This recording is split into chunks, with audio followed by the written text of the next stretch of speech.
अस्सलाम वालेकुम। बुनियाद अगर किसी चीज़ की भी सही से ना रखी जाए तो आपको पता है कि उसका किस कदर नुकसान हो सकता है। ये एक इमारत है जिसकी बुनियाद सही से नहीं रखी गई, उसका मैं आज आपको किस्सा सुनाने जा रहा हूँ।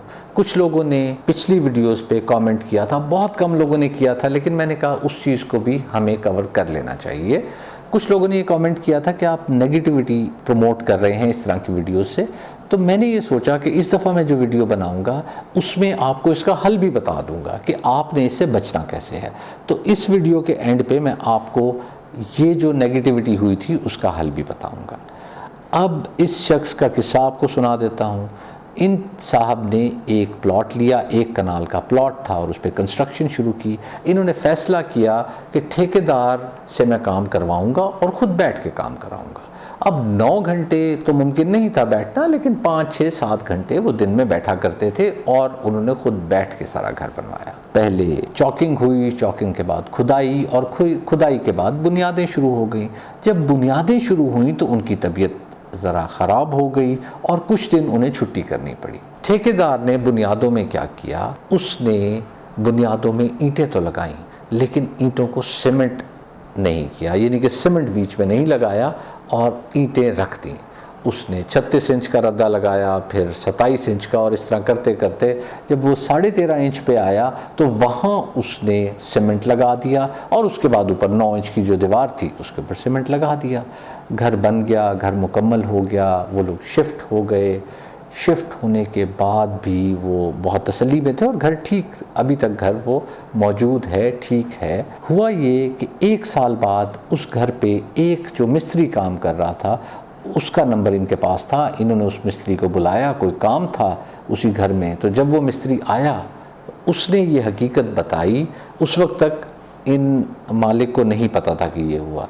उसने ये हकीकत बताई कि आपकी घर की बुनियादों में ये किया गया है, जब आप नहीं आए थे तो उन बुनियादों को पक्का नहीं किया गया। अब उन साहब के जहन में वहम आ गया, परेशानी आ गई। हो सकता है ये मिस्त्री भी गलत कह रहा हो, लेकिन अगर ये मिस्त्री सही कह रहा है तो उनका घर उतना स्ट्रॉन्ग नहीं बना। साथ में उनके जहन में ये भी आना शुरू हो गया कि अगर वो ठेकेदार बेईमान था तो मैं 5 घंटे 6 घंटे बैठा करता था, तो बाकी टाइम पे वो क्या करता होगा, बाकी टाइम पे जब उसे मौका मिलता होगा, जितना मौका मिलता होगा वो उतनी बेईमानी करता होगा। और वो साहब परेशान हो गए। इस केस में मालिक का शक यकीन में तब बदल गया जब उसे ये तस्वीर भी उस मिस्त्री ने दिखाई जिसमें वाकई उसकी बुनियादों में सीमेंट नहीं लगाया गया था और ईंटें वैसे रखी गई थी। अब जबकि उनका शक यकीन में बदला तो उन्हें उस घर की हर चीज़ बुरी लगने लग गई कि पाइप सही से ना लगे हों या छत में कोई मसला हो। आपके जहन में तरह तरह के ख्यालात आते हैं कि कुछ भी हो सकता है, उसने क्या क्या गलतियां की हैं, मैं इस घर को बेच दूं। बेचा भी नहीं जा सकता क्योंकि किसी और से धोखा होगा उस घर को बेचना। और वो साहब बहुत परेशान होने लग गए। ये तो उन साहब की कहानी है जो कम से कम 70 से 80% टाइम अपने घर पे रहे। अब ज़रा उन लोगों के बारे में सोचिए जो ओवरसीज़ पाकिस्तानी हैं। वो क्यों ना शक करें, वो क्यों ना परेशान हों, वो क्यों घर बनवाएं यहाँ पे, वो जब तक यहाँ पे नहीं आए तब तक क्यों यहाँ घर शुरू करवा दें। इसी तरह आपको उन लोगों की बात करता हूँ जो शहर से बाहर हैं, जिनकी कहीं बाहर पोस्टिंग है और वो किसी शहर में घर बनाना चाह रहे हैं। और तीसरा उन लोगों की बात करता हूँ जो बहुत मसरूफ़ हैं, वो बेचारे क्या करें। साथ में दूसरी ऑप्शन क्या है, बना बनाया घर ले लें, उसका तो बिल्कुल कुछ नहीं पता चलता। तो ये सारी परेशानियाँ हैं जो लाक हो सकती हैं, जो हमें नज़र आ सकती हैं, लेकिन इनका हल है। इनके हल कोई इतना मुश्किल नहीं है, कोई नामुमकिन नहीं है। मैं आपको बताता हूँ कि उन साहब को भी क्या करना चाहिए था जो कि बहुत आसानी से ये सब चीज़ें पकड़ी जाती और उनके मामला ठीक रहते, और उन साहब के अलावा भी बाकी लोगों के लिए चीज़ें किस तरह से आसान हो सकती हैं। सीसीटीवी कैमरा ज़रूर लगाएं।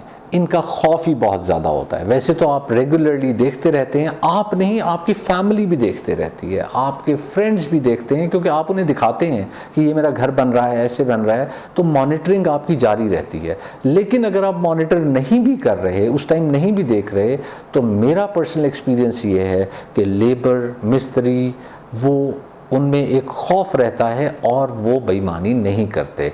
जो लोग बेईमानी करने चाहते हैं उनके जहन में खौफ रहता है, जो बेईमानी नहीं करना चाहते ऑफ कोर्स उन्हें तो कोई परेशानी नहीं है, वो तो आराम से अपना काम करते रहेंगे। इसी तरह सीसीटीवी कैमरास से आपको जो मटेरियल आपका पड़ा है वो 24 घंटे वहाँ साइट पे रहता है, आप 24 घंटे साइट पे नहीं रह सकते। तो जो छोटा मोटा मटेरियल चोरी होता रहता है उससे भी आप बच जाते हैं, क्योंकि एटलीस्ट एक सीसीटीवी कैमरा आपका मटेरियल की तरफ होता है। कॉन्ट्रैक्टर का सही इंतखाब करें। इन साहब ने ये सोचा कि मैंने तो खुद बैठना है, कॉन्ट्रैक्टर इतना मैटर नहीं करता, तो उन्होंने कोई भी कॉन्ट्रैक्टर ले लिया। और जब कोई भी कॉन्ट्रैक्टर लेना है तो आप सबसे सस्ता कॉन्ट्रैक्टर ले लेते हैं। अब उस केस में कॉन्ट्रैक्टर का इंतखाब गलत हुआ। कॉन्ट्रैक्टर का इंतखाब इस बेसिस पे हुआ कि मैं इससे क्वालिटी ले लूँगा। जिस शख्स को क्वालिटी देने की आदत ही नहीं है वो किसी ना किसी तरह आपको परेशान करेगा, ये फॉर श्योर बात है। वो कोई ना कोई बात ऐसी ढूंढेगा जिससे आपको परेशान करे। उस सूरत में आपको कॉन्ट्रैक्टर का इंतखाब सही से करना चाहिए। फिर आप कम भी बैठें ना बैठें, अगर कॉन्ट्रैक्टर अच्छा होगा, अच्छी क्वालिटी डिलीवर करना चाहता होगा तो वो अच्छी क्वालिटी डिलीवर करेगा। बाकी घर वालों को इन्वॉल्व करें। जी हाँ, बाकी घर वालों को प्लीज़ ज़रूर इन्वॉल्व करें।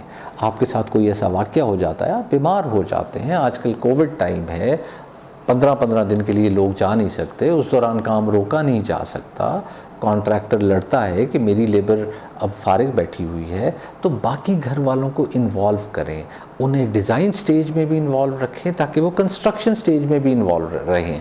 जब वो कंस्ट्रक्शन स्टेज में इन्वॉल्व रहेंगे तो जाहिर है वो चीज़ें देखते रहेंगे। अगर आप नहीं जा पा रहे तो वो उसकी ओनरशिप लेंगे और जाएंगे।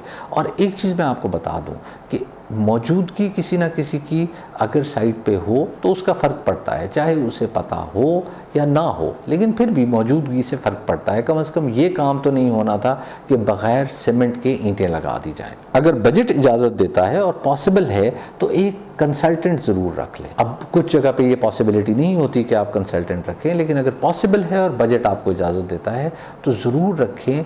वो अगर आपके पास बजट कम है तो वो कुछ कम विजिट्स कर लेगा, वो बहुत ज़्यादा फ्रीक्वेंटली नहीं आएगा, वो पिछला काम चेक कर लेगा, 10 दिन का पिछला काम चेक कर लेगा, अगले 10 दिन का काम समझा देगा, ये सब काम वो कर लेगा और उसका आपको फ़ायदा होगा। उसकी मौजूदगी, उसका एक खौफ का एलिमेंट कि ये कहीं कोई गलती पकड़ ना ले, ये सब चीज़ें मैटर करती हैं। और पॉसिबिलिटी होती है कि वो कंसल्टेंट कॉन्ट्रैक्टर के साथ ही मिल जाए, लेकिन ऐसा मुमकिन नहीं भी होता। और अगर हो भी जाता है तो फिर भी आपस में खौफ होता है, किसी एक का फट पड़ना या किसी एक का बोल जाना, उसका आपको फ़ायदा होगा अगर कोई भी वो मिल के भी 2 नंबरी कर रहे हैं तो। ले जी, आज की वीडियो के लिए इतना ही था। अब मुझे इजाज़त दीजिए, दुआ में याद रखिएगा। अल्लाह हाफ़िज़।